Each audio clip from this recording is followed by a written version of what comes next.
ये तस्वीरें ईद के नमाज की है। इस दौरान कुछ मुस्लिमों ने पर्सनल लॉ बोर्ड के बहकावे में आकर काली पट्टी बांधकर नमाज पढ़ी। ये विरोध वक्फ कानून के खिलाफ था, लेकिन देश भर से आई तस्वीरों में ये काली पट्टी नदारत दिखी। इसका मतलब साफ है कि देश का मुसलमान वक्फ संशोधन के खिलाफ नहीं है और ना ही मुस्लिम पर्सनल लॉ बोर्ड के साथ।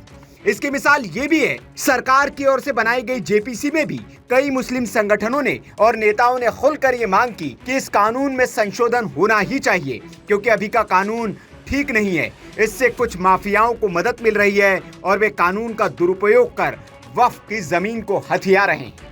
अब जब सरकार ने संशोधन को लगभग हरी झंडी दे दी है, तब मुस्लिम पर्सनल लॉ बोर्ड और विपक्ष के नेता अपनी सियासत के चक्कर में बिल के विरोध में उतर आए हैं। इससे परेशान मुस्लिम धर्मगुरुओं ने पीएम मोदी से बड़ी मांग कर दी है।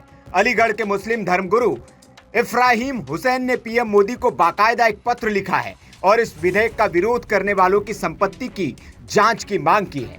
उनका कहना है कि जो लोग इस विधेयक का विरोध कर रहे हैं, उन्होंने अब तक वक्फ संपत्ति को भूमाफिया के कब्जे से मुक्त कराने और इस पर कड़ी कार्रवाई की मांग क्यों नहीं की। माननीय अमित शाह जी ने जो कहा है कि वक्फ बिल इसी सत्र में पास किया जाएगा, तो और जो गरीब कमज़ोर तबका है उसे न्याय दिलाया जाएगा, तो हम भी इसी समर्थन में हैं कि यह बिल इसी सत्र में पास हो जाए, जिससे कि जो गरीब मुस्लिम समाज है उसे न्याय मिल जाए, वो समानता की धारा में आ जाए। वहीं दूसरी तरफ जो ओवैसी ने कहा कि माननीय प्रधानमंत्री जी जो मुसलमानों के जो है वो गोलियां चला रहे हैं मुसलमानों पे ये बिल ला करके, तो मैं ये बता दूं कि ओवैसी ने और इनके साथ में जो भी ये विरोध कर रहे हैं वक्फ बिल का, इन्होंने जो गरीब और कमज़ोर तबके के मुसलमानों के अधिकारों को छीनकर जो खंजर घोंपे हैं, उन खंजर को निकालने का काम माननीय मोदी जी कर रहे हैं और उन पर मरहम पट्टी लगाने का काम भी कर रहे हैं, उन्हें समानता और न्याय दिलाने का काम कर रहे हैं। इफ्राहिम हुसैन ने अपने पत्र में पीएम मोदी से कहा है कि मुस्लिम समाज की रहनुमाई करने वाले कुछ लोग ही समाज को नुकसान पहुंचा रहे हैं और जरूरतमंद मुस्लिमों को उनके अधिकारों से वंचित कर रहे हैं। ऐसे लोगों की पहचान कर उन पर सख्त कानूनी कार्रवाई की जानी चाहिए। अगर उन संपत्तियों का सही उपयोग किया जाए तो मुस्लिम समाज के गरीब, अनाथ और जरूरतमंद लोगों को शिक्षा, स्वास्थ्य और अन्य मूलभूत सुविधाएं उपलब्ध कराई जा सकती है। उन्होंने आरोप लगाया कि कुछ प्रभावशाली लोग और संगठन ही वक्फ संपत्तियों का दुरुपयोग कर रहे हैं और इसका सही लाभ जरूरतमंदों तक नहीं पहुंच पा रहा है। सिर्फ इफ्राहिम हुसैन ही नहीं, बरेली के मौलाना शहाबुद्दीन रिजवी भी ओवैसी जैसे नेताओं और मुस्लिम पर्सनल लॉ बोर्ड को उसकी जगह बता रहे हैं। होम मिनिस्टर अमित शाह जी ने जो बात कही है, मैं उनकी बात का समर्थन करता हूं कि ये वक्फ को हमारे बुजुर्गों ने इन जायदादों को जिस मकसद के लिए वक्फ किया था, उन मकसद में ये इस्तेमाल नहीं हो रहा है, बल्कि लोग अपने ज़ाती अगराज़ व मकासद के लिए, ज़ाती मुनाफे के लिए इन तमाम चीज़ों को इस्तेमाल कर रहे हैं।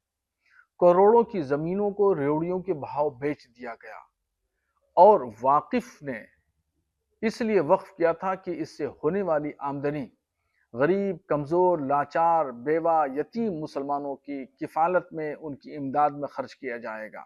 मगर ये सब न हो करके वक्फ बोर्ड पूरे भारत के और ख़ास तौर पर उत्तर प्रदेश का वक्फ बोर्ड करप्शन का अड्डा बन गया। तो ये वक्फ संशोधन बिल आएगा, लागू होगा, इससे बहुत सारे हालात में सुधार पैदा होगा, करप्शन पर रोक लगेगी और वाकिफ की मंशा के मुताबिक वक्फ की ज़मीनों का रखरखाव होगा और उससे होने वाली आमदनी गरीब मुसलमानों पे खर्चा की जाएगी। इसलिए जल्द से जल्द इस वक्फ संशोधन बिल को पार्लियामेंट में पास हो जाना चाहिए।